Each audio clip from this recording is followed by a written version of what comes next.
Hello there, my name is John and I am a nobody.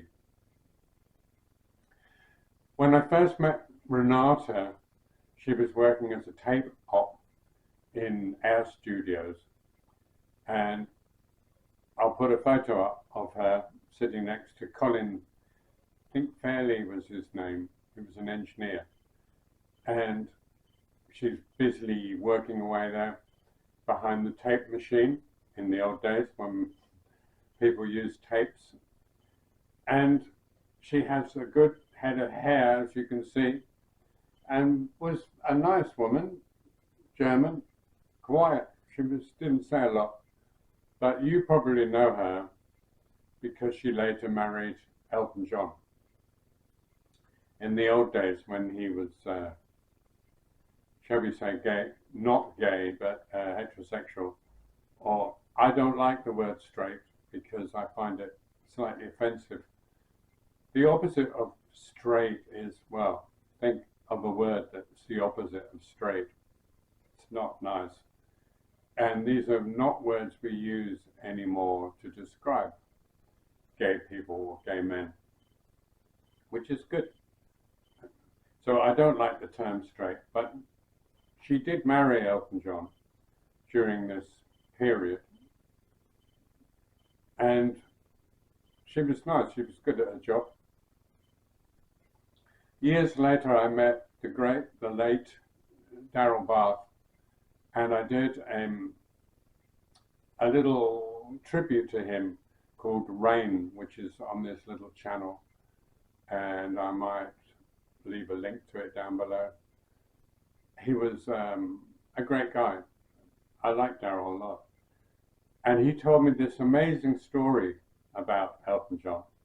I don't know if it's true, and Darryl's no longer with us, so I can't check.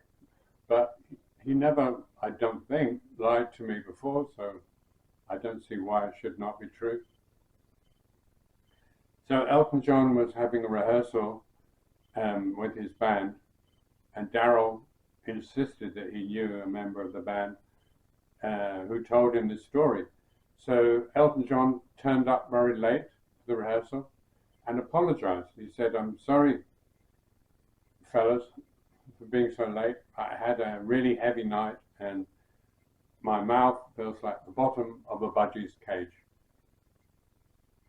And the drummer quipped, "Well, I'm sure you've had a cockatoo in there, Elton."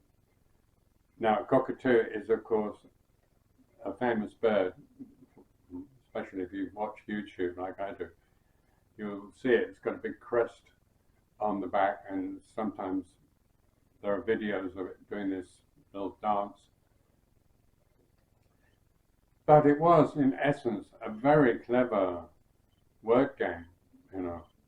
I bet you've had a cockatoo in there, in the bottom of your bird's cage. Elton John stood up, pointed at him, and said, "You're fired. Pack your stuff and leave." What a weird attitude to have. I would have given the man a pay rise for being so clever with words.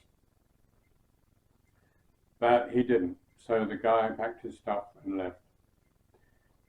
It's a bit sad in a way, but that's life, c'est la vie.